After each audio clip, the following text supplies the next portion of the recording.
IPL திருவிழா முடிவடைந்து T20 உலகக்கோப்பை கிரிக்கெட் திருவிழா களைகட்ட காத்திருக்கிறது. இந்திய அணி இந்த தொடரில் பங்கேற்பதற்காக அமெரிக்கா சென்றிருக்கிறது. ஒட்டுமொத்தத்தில் இந்திய அணி எப்படி இருக்கிறது? ஐபிஎல் கிரிக்கெட் போட்டியில் விளையாடிவிட்டு உடனடியாக உலகக்கோப்பை கிரிக்கெட் தொடரில் எப்படி இந்திய வீரர்கள் அடாப்ட் ஆக போகிறார்கள்? பலம் என்ன, பலவீனம் என்ன, மற்ற அணிகளோடு இந்திய அணி எப்படி போட்டி போட போகிறார்கள் என்பது தொடர்பாக பேசுவதற்காக கிரிக்கெட் அனலிஸ்ட் திரு விக்னேஷ் நம்மோடு இணைந்திருக்கிறார். அவரிடம் சில கேள்விகளை முன்வைக்கலாம். சார் வணக்கம். ஐபிஎல் ஃபீவர் இப்பதான் முடிவடைஞ்சிருக்கு. ஒரு ஷார்ட் பீரியட்லயே நம்ம இந்தியன் டீம் இப்போ அமெரிக்கா சென்று இருக்காங்க. 1ஆம் தேதி பயிற்சி ஆட்டத்தில் விளையாட போறாங்க. 4ஆம் தேதி அயர்லாந்து கூட டி20 வேர்ல்டு கப் ஸ்டார்ட் ஆக போகுது. எப்படி இந்த ஸ்டார்ட் பீரியடை சமாளிக்க போறாங்க? இது கொஞ்சம் கஷ்டம் தான் நான் சொல்லுவேன். ஏன்னா ஒரு லாங் டோர்னமெண்ட், ஐபிஎல்ங்கிறது லாங் டோர்னமெண்ட். அதுக்கு முன்னாடியே இன்டர்நேஷனல் சீரீஸ் இருந்தது. ஸோ அது நீங்கள் பார்த்தீங்கன்னா ஆன்கோயிங்காகவே இருக்கு. ஒரே ஒரு உற்சாகமான ஒரு விஷயம் என்ன அப்படின்னா, ஆஸ் அ ஃபேன் நான் பார்க்கறது என்னது அப்படின்னு சொல்லி பார்த்தீங்கன்னா, முக்கியமான வீரர்களுக்கு கொஞ்சம் ஓய்வு கிடைச்சது. முக்கியமான வீரர்கள் நான் சொல்லும்போது ரோஹித் சர்மாவா இருக்கட்டும், இல்லாட்டி உங்களுக்கு ரவீந்திர ஜடேஜா, இவங்கெல்லாம் ஏன்னா ஐபிஎல்லோட இறுதி போட்டிகளில் விளையாடல, அந்த குரூப் ஸ்டேஜ்லேயே வெளியேறிட்டாங்க. அதனால இவங்களுக்கு என்னன்னா கொஞ்சம் ஓய்வு கிடைச்சது. அதே மாதிரி முக்கியமா பார்த்தீங்கன்னா ஃபைனல் ஆடும்போது நிறைய பேர் பேசியிருந்தாங்க, ஒரு இன்டர்நேஷனல் பிளேயர் கூட இந்தியன் இன்டர்நேஷனல் பிளேயர் கூட இல்லைன்னு. ஸோ இதை நான் எப்படி பார்க்குறேன்னா ஒரு வரவேற்பாக தான் நான் பார்க்குறேன். ஏன்னா அந்த ஓய்வுங்கிறது ரொம்ப முக்கியம். இது ஃபிசிக்கலாகவும் இல்லை, ஒரு மென்டல் ஃபெட்டிக்னு சொல்லிட்டு ஒரு ஆங்கிலத்தில் ஒரு வார்த்தை சொல்லுவோம். அதாவது இது ஒரு களைப்பு அவ்வளவு, ஏன்னா மாற்றி மாற்றி விளையாடிட்டு இருக்காங்களா, அவங்களுக்கும் ஒரு ஓய்வு தேவை. ஸோ இந்த ஓய்வு கொஞ்சம் ஒரு நல்லா தான் இருக்கும். அதுக்காக ரொம்ப அதிகமாகலாம் கிடைக்கல, ஆனால் கிடைச்ச டைம் கொஞ்சம் நல்லா யூட்டிலைஸ் பண்ணிப்பாங்க அப்படின்னு தான் நான் நினைக்கிறேன். நிச்சயமா சார்.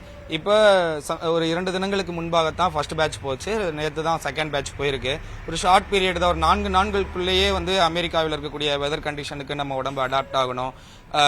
அந்த பிச்சுக்கு நம்ம எப்படி விளையாட போறோம் அப்படின்றதெல்லாம் ஒரு டீமா அங்க பிராக்டிஸ் பண்ணணும். அந்த டைம் போதும்னு நினைக்கிறீங்களா? அவ்வளவுதான் இப்போதைக்கு இருக்கிற இந்த காலகட்டத்தில் உங்களுக்கு கிடைக்கும். முன்னாடி பார்க்கும்போது, ஏன்னா கிரிக்கெட்னு சொல்லி பார்த்தீங்கன்னா அது ஒரு சீசனல் கேமா இருந்தது. இப்போ பார்த்தீங்கன்னா அது எல்லா சீசனும் இருக்கிற ஒரு கேம் மாதிரி ஆயிடுச்சு. இந்த மாதிரி ஒரு வேர்ல்ட் கப்புக்கு நீங்க தயாராகிக்கணும், ஏன்னா வேற வழி இல்லை. ஸோ இது உண்மையிலேயே உங்களுக்கு டைம் கிடைச்சிருக்கா அப்படின்னு சொல்லி பார்த்தீங்கன்னா நான் முழுமையாக 100% இல்லைன்னு தான் சொல்லுவேன். ஆனால் கிடைக்கிற டைமை எப்படி யூட்டிலைஸ் பண்ணி நம்ம மென்டல் கண்டிஷனிங் பண்ணுறோமோ அதுதான் இப்போதைக்கு இருக்கிற ஒரு நியூ ஏஜ் கிரிக்கெட் அப்படின்னு நான் சொல்லுவேன். நிச்சயமா சார். ஐபிஎல் போட்டியில் கான்சென்ட்ரேட் பண்ணிட்டு வேர்ல்டு கப் இந்த மாதிரியான தொடர்களில் பிசிசிஐ மிஸ் பண்ணுது அப்படின்ற ஒரு குற்றச்சாட்டு இருக்கு. அதை நீங்க எப்படி பாக்குறீங்க? அதாவது பிசிசிஐ நீங்க பாத்தீங்கன்னா ரொம்ப கேவலமா நம்ம ஒன்றும் பெர்ஃபார்ம் பண்ணல. எப்போதுமே நம்ம ஒரு செமிஃபைனல் வரைக்கும் நம்ம போயிடுறோம். அந்த செமிஃபைனலோ ஃபைனல்லையோ அந்த குரூஷியல் ஆட்டத்தில் விளையாடாம நம்ம அப்படியே விட்டுறோம். அதுதான் ஒரு மெயின் ரீசனா கருதப்படுது. அந்த ஒரு இறுதி போட்டிகளில் எப்படி விளையாடி அதை வின் பண்ணி கொடுக்கணும். ஏன்னா 2007ல தோனி அந்த மாதிரி பண்ணி கொடுத்தாரு, 2011ல பண்ணி கொடுத்தாங்க. அந்த ஒரு 4 இயர்ஸுக்கு மட்டும் நம்ம இந்த ஐசிசி டிராஃபிஸ் வின் பண்ணோம். ஆனா அதுக்கப்புறம் நம்ம வின் பண்ணவே இல்லை. எனக்கு தெரிஞ்ச ஒரு 2007 வேர்ல்ட் கப் வின் பண்ண டி20 போட்டி வின் பண்ண காரணம் என்னன்னா அந்த இளம் வீரர்கள் எல்லாருமே 30 வயசுக்கு கம்மியா இருந்த வீரர்கள் தான் வின் பண்ணி கொடுத்தாங்க. ஸோ அந்த அவங்க கிட்ட ஒரு வேகம் இருந்தது, அதே மாதிரி ஒரு 2 எக்ஸ்பீரியன்ஸ் இருக்கிறதுனால ஒரு விவேகமும் இருந்தது அப்படின்னு தான் நான் சொல்லுவேன். நிச்சயமாக சார். ஐபிஎல் ஆரம்பிப்பதற்கு முன்பு 2008ல ஐபிஎல் ஸ்டார்ட் ஆகுது, 2007ல நம்ம வேர்ல்டு கப் வின் பண்றோம். அதுக்கப்புறம் இது வரைக்கும் நம்ம டி20 வேர்ல்டு கப்பை வின் பண்ணதே கிடையாது அப்படின்ற ஒரு குற்றச்சாட்டு இருக்கு. ஐபிஎல் போட்டி ஆரம்பிச்சதே இந்த மாதிரி இளம் வீரர்களை ஊக்குவிக்கணும், இந்தியன் டீம் சர்வதேச அரங்கில் நிறைய போட்டிகளில் வெற்றியை வசப்படுத்தணும் அப்படின்ற ஒரு மோட்டோவோட தான் ஐபிஎல் போட்டியை ஆரம்பிச்சிச்சு. இப்போ அது ஒரு ட்ராக் மாதிரி போயிருச்சு, அது ஒரு பிஸ்னஸாக மாறிடுச்சு. இந்தியன் டீமை கான்சென்ட்ரேட் பண்ண மாட்டேங்கிறாங்க. வேர்ல்டு கப் இந்த மாதிரி ஐசிசி நடத்தக்கூடிய மற்ற நாடுகளோடு போட்டி போடக்கூடிய தொடர்களில் கோட்டை விட்டுறாங்க அப்படின்றது இருக்கு. அந்த மாதிரி தான் நடந்துகிட்டே இருக்கு. ஸோ இந்த விமர்சனத்தை நீங்க எப்படி பாக்குறீங்க? இது ஒரு சைடில் பார்க்கும்போது எல்லாருமே சொல்ற மாதிரி அது உண்மைதானே. ஏன்னா அதுக்கப்புறம் நம்ம ஒரு உலகக்கோப்பை போட்டியை நம்ம வின் பண்ணல. இப்பவும் பாருங்க, இந்த 50 ஓவர் போட்டிலையும் நம்ம இறுதி போட்டி வரைக்கும் போயிட்டோம். அதுக்காக அப்போ நீங்க பாத்தீங்கன்னா ஒரு மேட்ச் கூட அது வரைக்கும் தோக்கல. என்ன வருத்தம்னா கரெக்டா போய் அந்த ஒரு ஃபைனல்ல போய் தோத்தோமே அப்படின்னு சொல்லிட்டான். இதே 2011 வேர்ல்ட் கப்ல பாத்தீங்கன்னா சவுத் ஆப்பிரிக்கா கூட ஒரு மேட்ச் நம்ம லீக் ஸ்டேஜ்லயே தோத்தோம். அதனால ஒரு விமர்சனம் என்ன அப்படின்னா ஒரு மேட்சாவது தோக்கணும், அப்ப தோத்தாதான் நம்ம அந்த செமிஃபைனலும் ஃபைனலும் வின் பண்ணுவோம் அப்படின்னு சொல்லிட்டு நிறைய பேர் சொல்றாங்க. இது ஒரு சைடு இருந்தாலும் ரெண்டாவது ஆஸ்பெக்ட் என்ன பார்க்கணும்னா வெற்றி தான் ரொம்ப முக்கியம். அது எப்படி ஆஸ்திரேலியா என்னதான் சுமாராக விளையாடி கடைசியில் அந்த இறுதி சுற்றுகளில் வந்து எப்படி அவங்க முன்னேறி அவங்க சூப்பராக விளையாடினாங்கிறது அவங்களோட ஒரு மைண்ட் செட் கேமும் இருந்தது. அதுக்கு ஏற்ற மாதிரி ஒரு ஃபிசிக்கல் அபிலிட்டியும் கொண்டு வந்தாங்க. அது ஈஸி இல்லை. அது எப்படி எடுத்துகிட்டு போகிறாங்க. இப்போவும் இந்த டோர்னமெண்ட்டில் என்ன ரொம்ப முக்கியமான விஷயம்னா ஃபர்ஸ்ட் இனிஷியல் மேட்சஸ்லாம் பார்த்தீங்கன்னா உங்களுக்கு வந்து இந்த டாப் 8 டீம்ஸ் கிடையாது. அதுக்கப்புறம் இருக்கக்கூடிய குவாலிஃபயர்ஸ் டீமோடு தான் நம்ம விளையாடுறோம். இல்லை கனடாவாக இருக்கட்டும், அயர்லாண்டாக இருக்கட்டும், அதுக்கப்புறம் வந்து மற்ற USA இவங்க எல்லாருமே இருக்கும்போது இந்த மேட்சஸ்லாம் ஈஸியாக வின் பண்ணிட்டு வந்துடலாம். ஆனால் முக்கியமாக இந்த சூப்பர் 8 ஆடும்போது எப்படி அதை பண்ண போகிறோம் அப்படின்னு சொல்லிட்டு ஒரு முக்கியமான ஒரு விஷயம் இருக்குது. T20 பொறுத்த வரைக்கும் இது நான் என்ன தெரியுமா சொல்லுவேன், இன்னொரு விஷயம் சொல்கிறது லாட்ரின்னு நான் சொல்லுவேன்.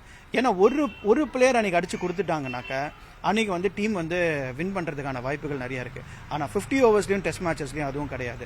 ஸோ லக்கும் நமக்கு ஃபேவரபுளாக இருக்கணுங்கிறது ஒரு முக்கியமான ஒரு விஷயமா நான் சொல்லுவேன். நிச்சயமா சார். ரோஹித் சர்மா தலைமையில் 15 பேர் கொண்ட இந்திய அணி தயாராக இருக்குது. இன்னைக்கு கூட ப்ராக்டிஸ் ஸ்டார்ட் பண்ணிட்டாங்க. வெதர் கண்டிஷனுக்கு அடாப்ட் ஆகிட்டு இருக்காங்க.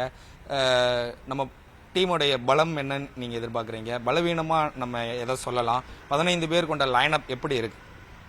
இந்த வருஷம் செலெக்ஷனில் எனக்கு ஒரு பிடிச்ச ஒரு விஷயம் என்ன அப்படின்னு சொல்லி பார்த்தீங்கன்னாக்கா ரன் எவ்வளோ அடிச்சிருக்காங்க என்ன அப்படின்னு சொல்லி பார்க்கல. அவங்க பார்த்தது வந்து அந்த பொசிஷனுக்கு யார் பெஸ்ட் பிளேயர் அப்படின்னு சொல்லி தான் எடுத்திருக்காங்க. இப்போ பார்க்கும்போது சுப்மன் கில்லே உள்ளே இல்லை, ஜெய்ஸ்வால் உள்ளே வந்திருக்காரு. அது கூட வந்து ஆடக்கூடிய ஒரு பிளேயர் வந்து Rohit Sharma. So 2 specialist openers. திருப்பி 1 டவுன் வந்து கோலியோட ஸ்லாட்டு. 2 டவுன் யார் அப்படின்னு சொல்லிட்டு நிறைய பேர் விமர்சனங்கள் என்ன சொன்னாங்கன்னா KL ராகுல் அவ்வளோ சூப்பராக விளையாடுறாரு, ஏன் அவரை வந்து உள்ளே எடுக்கல அப்படின்னு. ஆனால் அவர் அந்த ஸ்லாட்டு வந்து IPL விளையாடலை, அவர் ஓப்பனராக விளையாடினாங்க. அப்புறம் தெரிஞ்சிருச்சு அவங்களுக்கு KL ராகுல் வந்து கரெக்டான ஒரு பிளேயர் கிடையாது.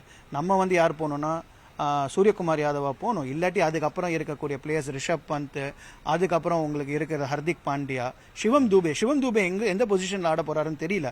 ஈவன் பிளேயிங் 11ல் இருப்பாரா அப்படின்னு சொல்லி தெரியல. ஸோ இந்த எக்ஸ் ஃபேக்டர்னு நான் சொல்லக்கூடிய ஒரு பிளேயர் இந்த வருஷம் யார் அப்படின்னு சொல்லி பார்த்தீங்கன்னா என்ன பொறுத்த வரைக்கும் சிவம் தூபே. ஏன்னா அவர் வந்து அந்த அளவுக்கு இன்டர்நேஷனல் விளையாடலை. எப்போதுமே பாருங்க 2007 வேர்ல்ட் கப்பில் ஒரு எக்ஸ் ஃபேக்டர், அதாவது வந்து தமிழ் பாஷையில் நம்ம சொல்லணும்னா கலோக்கியலா தில்லுக்கு துட்டு அப்படின்னு சொல்லுவோம்ல, அந்த மாதிரி ஒரு பிளேயர் யாருன்னா யூசுப் பத்தான். இந்த ஃபைனல்ஸ் கூடயும் வந்து ஓப்பனிங் போய் விளையாடி கொடுத்தாரு. அந்த மாதிரி ஒரு புரியாத புதிர் பிளேயரை வந்து நம்ம இறக்கி விட்டு அவங்கள அடிக்க வைக்கிறது தான் வந்து ஒரு எக்ஸ் ஃபேக்டர் நம்ம சொல்லுவோம். அந்த மாதிரி இந்த வருஷம் யார் இருக்க போறாங்க அப்படின்னு சொல்லி ஒரு எதிர்பார்ப்பு சிவம் தூபே கிட்ட தான் இருக்குன்னு நான் சொல்லுவேன். நிச்சயமா சார். பவுலிங் அட்டாக்ல நம்மள்ட்ட எப்படி இருக்கு? பும்ரா இருக்காங்க, ஸ்பின் 4 பேர் வேணும் அப்படின்ற மாதிரி கேட்டு வாங்கியிருக்கிறாரு ரோஹித் சர்மா. சிராஜ் பும்ராவுடைய கூட்டணி எப்படி ஷைன் பண்ண போறாங்க? ஹர்தீப் சிங் ஒரு இளம் வேகப்பந்து வீச்சாளரை எடுத்துட்டு போயிருக்காங்க. மற்ற பிளேயரோட மிஸ் பண்ணிட்டுலாம் ஹர்தீப் சிங்கை எடுத்திருக்கிறாங்க. நடராஜன் மாதிரியான வேகப்பந்து வீச்சாளர்கள், உம்ரான் மாலிக், இந்த மாதிரி தலை சிறந்த வேகப்பந்து வீச்சாளர்கள்லாம் நம்மகிட்ட இருந்த போதிலும் ஹர்தீப் சிங்கை எடுத்திருக்கிறாங்க அப்படின்ற விமர்சனங்களும் அவர் மேல இருக்கு. ஸோ நம்ம பவுலிங் யூனிட் எப்படி இருக்கு? ஃபாஸ்ட் பவுலிங் அண்ட் ஸ்பின் ரெண்டையும் சேர்த்து. ஸ்பின்னு வந்து எப்போவுமே நமக்கு வந்து ஒரு பலம் தான். அதோட ஸ்ட்ரென்த் வந்து நான் இன்றைக்குமே வந்து நான் இல்லைன்னு சொல்லவே மாட்டேன். கண்டிஷன்ஸில் எப்படி போட போகிறோம் அதுதான் முக்கியமான ஒரு விஷயம். ரவீந்திர ஜடேஜாவாக இருக்கட்டும், அக்ஷர் பட்டேலாக இருக்கட்டும், 2 பேரும் left arm spinners. Right arm spinner வந்து உங்களுக்கு யுஸ்வேந்திர சாஹல், அவரும் வந்து சூப்பராக போடுறாரு. குல்தீப் யாதவ். ஸோ இந்த 4 பவுலர்ஸுமே வந்து சூப்பராக வந்து பெர்ஃபார்ம் பண்ணுறது தான். அந்த ஆட்டத்தில் அன்னைக்கு அந்த கண்டிஷன்ஸில் எப்படி போடுறாங்க அதுதான் ரொம்ப முக்கியமான விஷயம். ஃபாஸ்ட் பவுலிங்கில் நான் இன்னும் ஒரே ஒரு ஆளை வந்து மிஸ் அவுட் ஆனது யார் அப்படின்னு சொல்லி பார்த்தீங்கன்னா முகமது ஷமி தான். ஷமியை உள்ளே கொண்டு வராது, அது வந்து ஒன்றும் பண்ண முடியாது, இன்ஜுரி. ஏன்னா ஷமியோட பவுலிங் வந்து இன்டர்நேஷனல் லெவலில் அவரோட எக்ஸ்பீரியன்ஸ் வந்து ரொம்ப சூப்பராக இருக்கும். பால் 2 சைடும் ஸ்விங் பண்ணுவார். அதுதான் அவரோட வந்து ஒரு பலம் அப்படின்னு நான் சொல்லுவேன். இப்போ ஷமி இல்லாதது இப்போ யார் இருக்காங்க அப்படின்னு சொல்லி நீங்கள் பார்க்கும்போது அர்ஷ்தீப் சிங் அதே மாதிரி கொண்டு வரதுக்காக. அர்ஷ்தீப் சிங்கோட வேகமும் நல்லா இருக்கு, அதே மாதிரி அவர்கிட்ட சூப்பராக ஒரு யாக்கர் இருக்கு. ஸோ ஒரு டால் ஃபாஸ்ட் பவுலர். நட்ராஜனுக்கும் அவருக்கும் இருக்கிற ஒரே ஒரு டிஃப்ரென்ஸ் என்ன அப்படின்னு சொல்லி பார்த்தீங்கன்னாக்கா இன்னும் கொஞ்சம் இளம் வீரர், ஹைட்டு, அந்த டாலு, பவுன்ஸ் இருக்கும் இந்த விக்கெட்ஸில். ஸோ அவரால் இன்னும் அந்த பவுன்ஸ் கொண்டு வர முடியும். ஃபாஸ்ட்டும் வந்து 140+ போட்டுட்டு இருக்காரு. அதனால தான் ஹர்ஷ்தீப் சிங்கை வந்து கொஞ்சம் முன்னேற்றம் கொண்டு வந்திருக்காங்க, நட்ராஜன் உள்ள கொண்டு வராமல் அப்படின்னு தான் நான் நிச்சயமா சார். ஆல்ரவுண்டர் ஸ்லாட் T20க்கு ரொம்ப மிக முக்கியமானது. ஹர்திக் பாண்டியா, சிவம் துபே, ஜடேஜா, அக்ஷர் பட்டேல் அப்படின்னு 4 பேர் இருக்காங்க. எப்படினாலும் 2 பேர் தான் விளையாட முடியும். ஸோ ஹர்திக் பாண்டியாவும் ரீசெண்ட் டேஸ்ல தன்னுடைய ஃபார்மை இழந்துட்டு இருக்காரு. நிறைய IPL சோபிக்கல, அந்த அளவுக்கு பெர்ஃபார்ம் பண்ணல. இந்தியன் டீமுக்காக நிறைய விளையாண்டுருந்தாலும் இப்ப கரண்ட் சுச்சுவேஷன்ல அவர் கொஞ்சம் டவுனா தான் இருக்காரு. ஸோ ஆல்ரவுண்டர் யூனிட் நம்மள்ட்ட எப்படி இருக்கு? இல்லை, ஆல்ரவுண்டர் யூனிட் வந்து நல்லா இருக்கு. இந்த ஆல்ரவுண்டர் யூனிட் தான் ரொம்ப முக்கியமான ஒரு விஷயம் இந்த மாதிரி ஒரு உலகக்கோப்பை போட்டிகளில். ஏன்னா உங்களுக்கு ஐபிஎல்ல வந்து இம்பாக்ட் பிளேயர் ரூல் இருக்குது, இங்கே இம்பாக்ட் பிளேயர் ரூல் இல்லை. ஸோ அந்த ஆல்ரவுண்டர் அபிலிட்டி தான். ஏன்னா ஒரு 4-5 விக்கெட் மடமடன்னு விழுந்துச்சுன்னா உங்களுக்கு இந்த ஆல்ரவுண்டர்ஸ் தான் வந்து விளையாடி கொடுப்பாங்க. இது முன்னாடியே நம்ம பார்த்துருக்கோம். இதே நான் திருப்பி ஒரு மேட்ச் சொல்வேன், India Sri Lanka match 5 down 6 down, திடீர்னு பார்த்தா பத்தான் பிரதர்ஸ், இர்ஃபான் பத்தானும் யூசப் பத்தானும் ஒரு மேட்ச் வந்து ஸ்ரீலங்காவோட வின் பண்ணி கொடுப்பாங்க. ஸோ அந்த மாதிரி ஒரு சிச்சுவேஷன் தான் நமக்கு ஆல்ரவுண்டர்ஸோட அபிலிட்டி, அது இம்பார்ட்டன்ட். ஸோ ரவீந்திர ஜடேஜாவாக இருக்கட்டும், அக்ஷர் பட்டேலாக இருக்கட்டும், ஹர்திக் பாண்டியா 3 பேருமே இம்பார்ட்டன்ட். என்னதான் ஹர்திக் பாண்டியா வந்து இப்போ ஒரு அளவுக்கு வந்து ஃபார்மில் இல்லைனாலும், ஆனால் அவரோட இன்டர்நேஷ்னல் ஆஸ்பெக்டில் வந்து அவரோட முக்கியத்துவம் ரொம்ப அதிகம். ஸோ அதனால் அது ஈடு கொடுத்து அவர் விளையாடுவார் அப்படின்னு தான் நான் நினைக்கிறேன். நிச்சயமா சார். ஓவரால் வேர்ல்டு கப் வந்து இந்த தடவை அமெரிக்கா மற்றும் மேற்கிந்திய நாடுகளில் நடைபெற இருக்கிறது. இதுக்கு முன்பு எல்லாம் கிரிக்கெட் அதிகமாக நேசிக்கக்கூடிய, கிரிக்கெட் அதிகமான டோர்னமெண்ட் விளையாண்ட நாடுகளில் தான் வந்து நம்மளுக்கு நடக்கும். இந்த வருஷம் வந்து புதுசாக அமெரிக்காவில் போட்டிகள் நடக்குது. அங்கே இருக்கக்கூடிய பிச்சஸ் கண்டிஷன்லாம் எப்படி இருக்கும்? ஸ்பின்னுக்கு சாதகமாக இருக்குமா, இல்லை ஃபாஸ்ட்டுக்கு சாதகமாக இருக்குமா, இல்லை என்ன மாதிரியான பிச்சில் ரெடி பண்ணுவாங்க அப்படின்ற ஒரு கேள்வி ரசிகர்கள் மத்தியில் இருக்குது. ஸோ அங்கே இருக்கக்கூடிய கிளைமேட்டுக்கு, பிச் அண்ட் ஃபாஸ்ட் பவுலிங்க்கு எப்படி இருக்கும், பேட்டிங்க்கு எப்படி இருக்குன்ற பார்வை உங்களுக்கு? இல்லை, முக்கியமாக 2 விஷயம் நம்ம வந்து பார்க்க வேண்டிய விஷயம் என்னென்னா, ஸ்டார்ட் ஆஃப் த கேம். இப்போ வந்து நம்ம ஐபிஎல் பார்த்தோன்னா சாயந்தரம் 6:30-7:30 மணிக்கு நம்ம ஸ்டார்ட் பண்ணோம். இல்லாட்டி வந்து மத்தியான கேம்னா 3:30 மணிக்கு. ஆனால் அங்கே வந்து எத்தனை மணிக்கு ஸ்டார்ட் பண்ணுறாங்க அப்படின்னு சொல்லி பார்த்தீங்கன்னா, அங்கேயும் நைட் மேட்சஸ் இருக்குது. அந்த நைட் மேட்சஸ் கம்மி, டே மேட்சஸ் தான் அதிகம். அதுக்கான காரணம் என்னென்னா, நமக்கு வியூவர்ஷிப் அதிகமாக வந்து இந்தியாவில் இருக்கிறதுனால அந்த டைம் டிஃப்ரென்ஸுக்காக ஸ்டார்ட் ஆஃப் த மேட்சஸே பார்த்தீங்கன்னாக்க 10 மணி 11 மணி காலையில் ஆரம்பிக்கிறாங்க. ஸோ அப்படி இருக்கும்போது அங்கே வந்து அந்த ஒரு டியூ ஃபேக்டர் இருந்ததுன்னா, பிச்சு ஃப்ரெஷ்ஷாக இருக்கும்போது பால் ஸ்விங் ஆகிறதுக்கான வாய்ப்புகள் அதிகமாக இருக்குது. 2வது விஷயம், வெஸ்ட் இண்டீஸ் பொறுத்தவரையில் நீங்கள் அவங்களோட கிளைமேட்டிக் கண்டிஷன்ஸ் பார்த்தீங்கன்னா, திடீர்னு ஒரு மழை வரும்.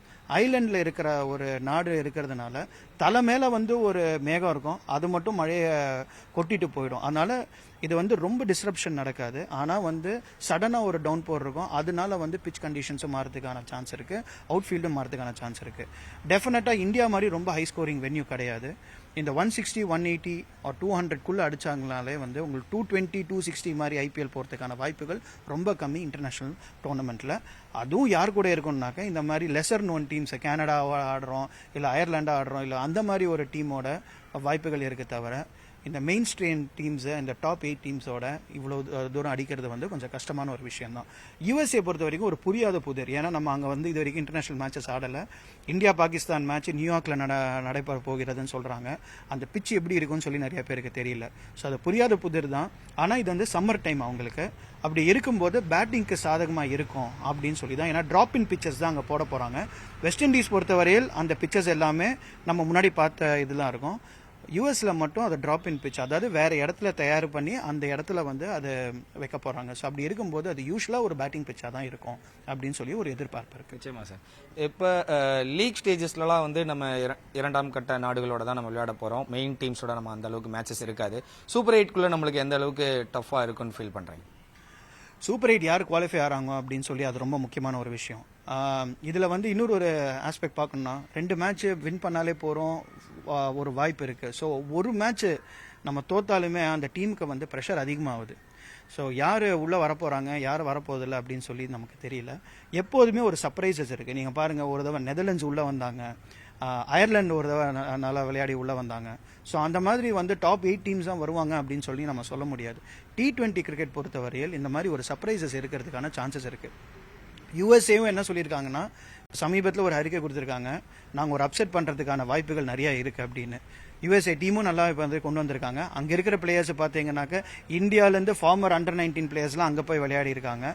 அதே மாதிரி ஒரு நியூசிலாந்து வீரர் காரே ஆண்டர்சன் அங்கே தான் விளையாடிட்டு இருக்காரு யூஎஸ்ஏக்கு. ஸோ அதுவுமே வந்து ஒரு நல்ல டீமாக தான் வந்து நம்ம எதிர்பார்க்குறோம். ஸோ அதனால இந்த அப்செட்ஸ் வரும் நடக்கிறதுக்கான வாய்ப்புகள் இருக்குது.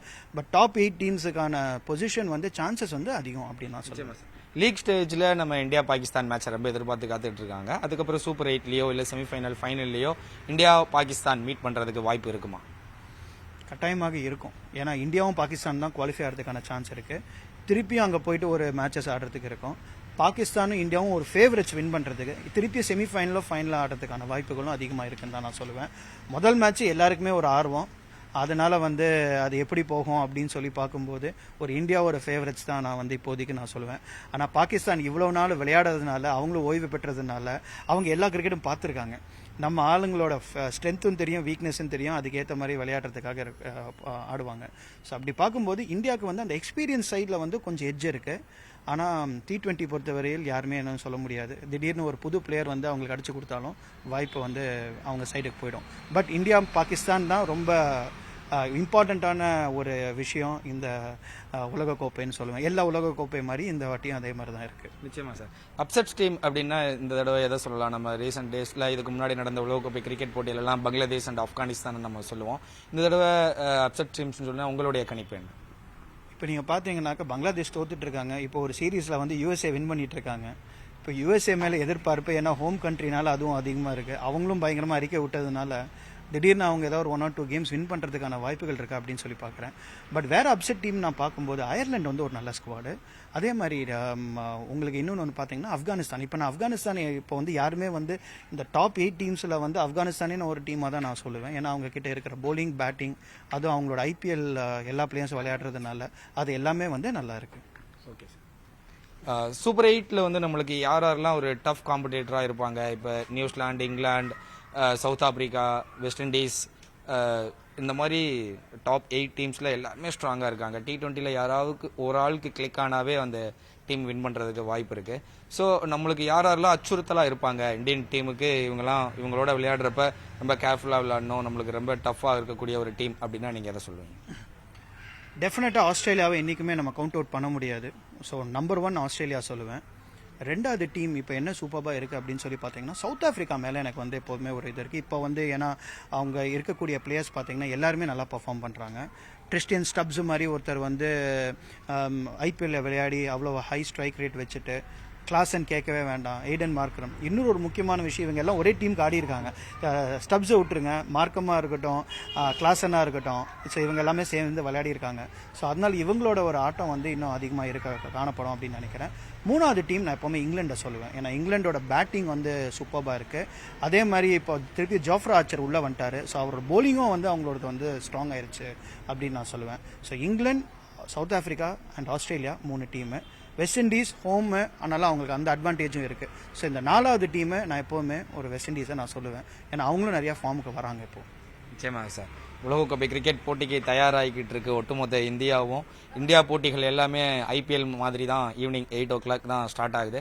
ஸோ எல்லாரும் என்ஜாய் பண்ணுறதுக்கு தயாராக இருப்பாங்க. இந்தியன் டீமுடைய பலம் என்ன, பலவீனம் என்ன, யார் நம்மளுக்கு டஃப்பாக இருப்பாங்க, எப்படி USA-வோட நம்ம பிளேயர்ஸில் அடாப்ட் ஆவாங்க, அங்கே இருக்கக்கூடிய பிச்சை எப்படி ரீட் பண்ணுவாங்க அப்படின்றது தொடர்பாக நிறைய விஷயங்கள் எங்களோட ஷேர் பண்ணிக்கிட்டீங்க. ரொம்ப நன்றி சார். தேங்க்யூ. நன்றி.